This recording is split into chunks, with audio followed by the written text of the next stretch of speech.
Welcome to the deep dive. Today, we're taking you on a really fascinating detour in the world of spirits. Hmm. You probably know Islay whiskey, right? That really intense, peaty, smoky character. Oh, yeah, unmistakable. But have you ever thought about, well, rum coming from Islay? It's definitely not the first thing that springs to mind, is it? Not at all.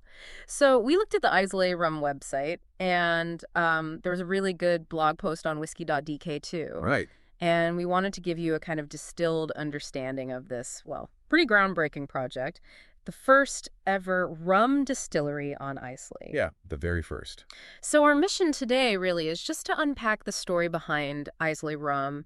Where did they start? What are they doing that's different? And it's such a departure, like you said. Thinking about Islay, rum just isn't part of that mental picture. No. But that ambition, setting up in the heart of Scotch country, that's what makes this really interesting for anyone into how spirits get made. Absolutely. And the founder, they weren't exactly subtle about it. They had this dream, they actually called it an unashamed dream, to make the first Islay rum. Unashamed, I like that. Bold. Yeah, but it wasn't just about slapping an Islay label on any rum. They really believed, like fundamentally, that to make a distinctive Scottish island rum, they had to be physically on Islay. And that location piece seems really important to them. What was it about Islay specifically that struck you? Why there? Well, they talk about it in pretty glowing terms. They call it the jewel in Scotland's spirits crown. High praise. Yeah, so it's not just convenient. It sounds like they believe the island itself, its spirit, the heritage, maybe even the environment contributes something special. Right, like the terroir almost. Exactly. It's a big statement, planting their flag there, given Islay's massive whiskey reputation. And they didn't just appear out of thin air. The building they chose has its own history, doesn't it? Oh yeah, the old lemonade factory in Port Ellen. Sounds quite charming. They finished renovating it in January 2022, so it's still quite recent, really. That was the moment their spirit making actually began. And what's really interesting, especially if you appreciate that local connection, is that it wasn't just some random industrial building. No. The old lemonade factory, that's what locals still call it. It used to be Hasty's Lemonade. Built by hand, apparently, back in 1959 by two brothers, Harold and George Hasty. Wow, built by hand. That's amazing. Real local history there. Definitely a sense of legacy they've tapped into. It adds such a great layer to the story, and it gets better, actually. They hired a local firm, Hasty Construction, to do the renovation work. Oh, yeah. And guess who runs it?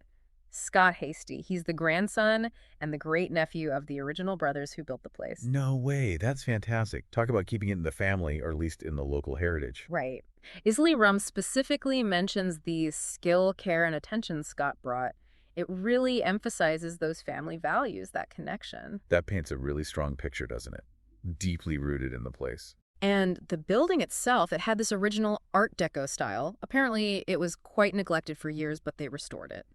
Adds another bit of character. For sure. It shows they're not just about the rum, but about reviving a bit of Islay's own history, too. Okay, so let's shift gears a bit. The rum itself, because that's what people really want to know about. Right. What's in the bottle? Their goal isn't just being first. They're aiming to make, quote, world-class rum, something that can actually sit alongside those famous Islay whiskeys. Which is ambitious. Very. And they stress quality over quantity. What does that signal to you, that focus? Well, for anyone who appreciates the craft, it suggests they're being really careful. Meticulous, probably, at every single stage. Yeah. And they've already got to release out a small batch premium rum, bottled at 46% ABV, so a decent strength. Okay. And the description, this is where it got really interesting for me. It says it's carefully rested in oak casks previously used for maturing heavily peated Islay single malt Scotch whiskey. Ah, okay. There it is. The Islay connection. Exactly. That smoky influence. Mm-hmm.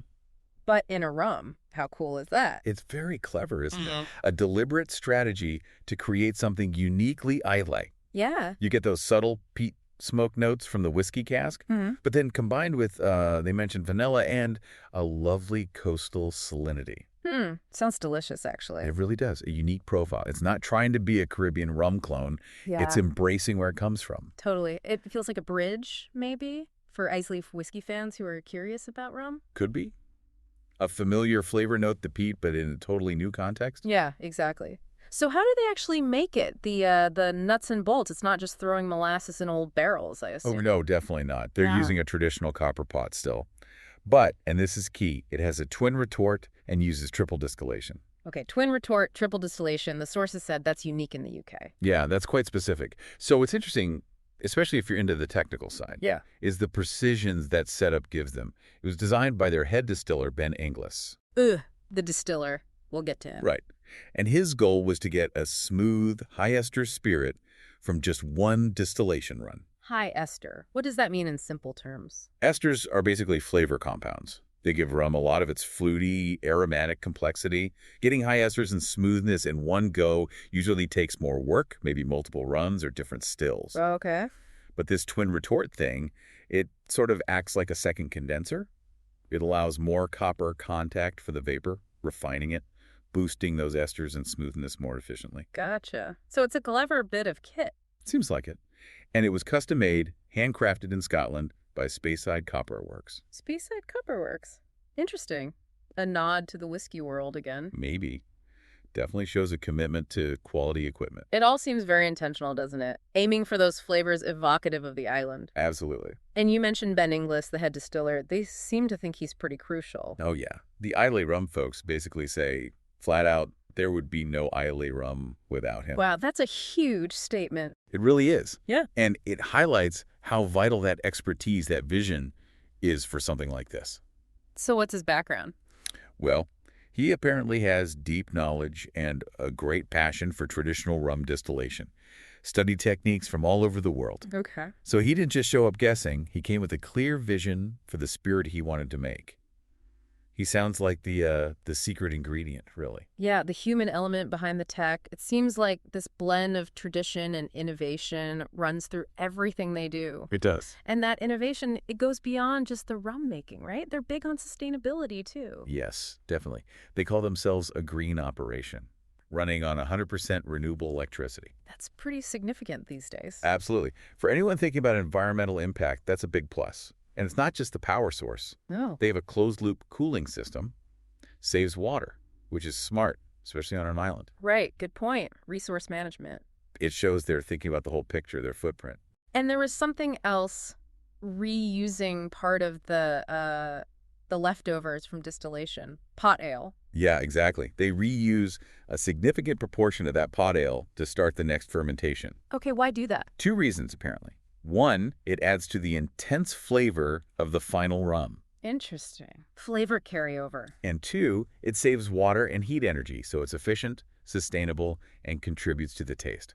Win-win-win. That's really clever, a circular process. It is. They even make a little joke comparing it to the old dunder pits in Jamaica. Oh, yeah. But emphasizing their way is much cleaner and more controlled. So they know the history, but they're doing it the modern, sustainable way. Right. Tradition meets modern science. Now, thinking about our listeners, some might be planning a trip to Islay. Can they just pop in? Ah, good question. The website says they're not generally open for, like, casual walk-in tours, Okay. but they do welcome visits if you arrange it beforehand, by appointment. So you'd need to give them a call first. Right. Plan ahead if you want to see the old lemonade factory in action. Exactly. And one other thing they mentioned prominently is responsible drinking. Ah, yes. Important. Yeah, it's good to see. Shows they're thinking beyond just selling the bottles. Yeah, Community responsibility. definitely. Okay, so let's sort of wrap this up. As we bring this deep dive to a close, what are the key takeaways for you? Well, you can see Islay Rum is it's a really unique and ambitious thing they're doing, taking that unashamed dream and planting it firmly on Islay, famous for whiskey. Yeah, that contrast is key. It's this fusion, isn't it? Islay's spirit heritage, but with rum craft.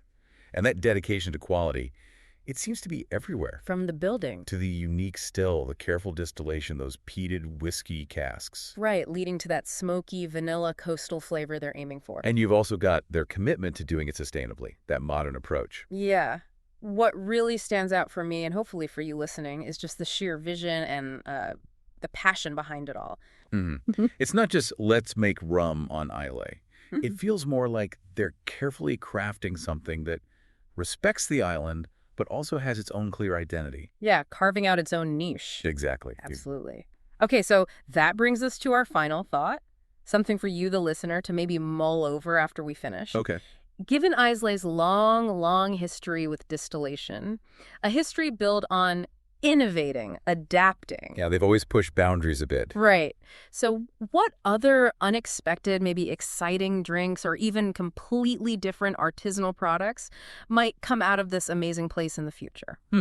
That's interesting. Could Islay, the peaty whiskey island, become this hub for all sorts of different handcrafted things, each with that unique Islay stamp? Beyond spirits, even. Could be. It's definitely something interesting to think about. What's next for Islay? A compelling question. It is. Well, until our next deep dive, keep exploring.